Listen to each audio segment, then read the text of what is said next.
জানি না কিভাবে রঙিন হলো যে আশা, দুজনের মিতালে রয়েছে ভালোবাসা।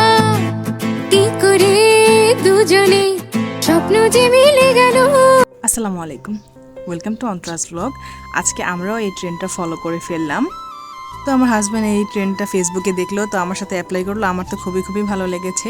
তারপরে হচ্ছে আমরা যেহেতু বাইরে ফাস্টফুড খাওয়া হবে, তো আমরা বাসার কাছেই কোনো একটা ফাস্টফুড দোকানে গিয়েছিলাম।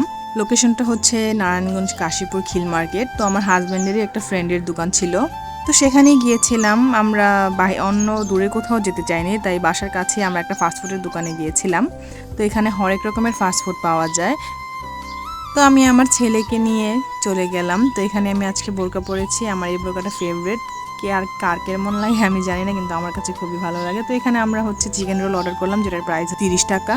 তো 30 টাকা অনুযায়ী আমার কাছে অনেক বেশি ভালো লেগেছে।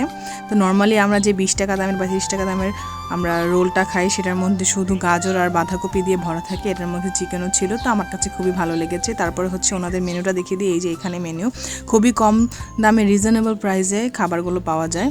তো রোলটা আমার কাছে খুবই ভালো লেগেছে। এখানে হচ্ছে পিৎজা আসছে, যেটা আমরা পিৎজা চিনি না, এটা হচ্ছে রুটির উপরে যে ইটা দেয়, আমাদের কাছে বাঙালিদের কাছে এটাই হচ্ছে পিৎজা।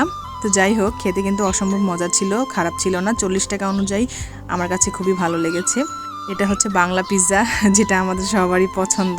আমাদের টেস্ট বার্ডের সাথে অন্যজনের মানে চাইনিজদের টেস্ট বার্ড মিলবে না, তো আমাদের এরকমই টেস্ট বার্ড। একটু স্পাইসি মশলাযুক্ত খাবারই আমাদের পছন্দ। তো চাইনিজদের যে পিৎজাটা খায়, ওইটার সাথে আমাদের টেস্ট বাড একদমই যাবে না, কারণ ওনারা একদম সাদা মাটা খায়। তা আমরা একটু মশলাযুক্ত খাবার খাওয়াই আমাদের কাছে পছন্দ। তো এখানে হচ্ছে স্যুপ অর্ডার করলাম, যেহেতু ঠান্ডা ছিল, তাই ভাবলাম একটা স্যুপ অর্ডার করে নিই। স্যুপটা বেশ গরম ছিল। তারপরে হচ্ছে ধনিয়া পাতা দেওয়ার কারণে স্যুপটা অনেক বেশি ভালো লেগেছে। তার উপরে হচ্ছে চিকেন দেওয়া ছিল, চিকেনের পরিমাণও ভালো। 40 টাকা হয়তো মেবি দামটা। তো এখানে কি যেন একটা মশলা অ্যাড করলো, ওইটার কারণে আরও বেশি ভালো লেগেছে। লাস্টে আমি সস দিয়েও স্যুপটা খেয়েছি, আমার কাছে ভালো লেগেছে। কিন্তু স্যুপের লাস্টে যে স্যুপের থিকনেসটা চলে যায়, ওটা আমার কাছে একদমই ভালো লাগে না। তখন মনে হয় যে আমি পানি খাচ্ছি।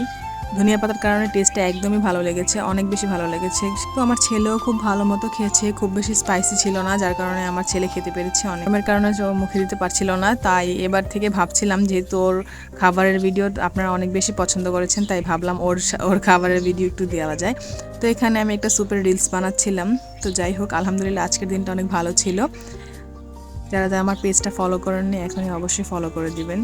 কাশীপুর খিল মার্কেট গিয়ে ওনার দোকানে ফাস্টফুড অবশ্যই ট্রাই করবেন, খুবই রিজনেবল প্রাইসে পাওয়া যায়। তো আল্লাহ হাফেজ, আজকের ব্লগটি এই পর্যন্তই।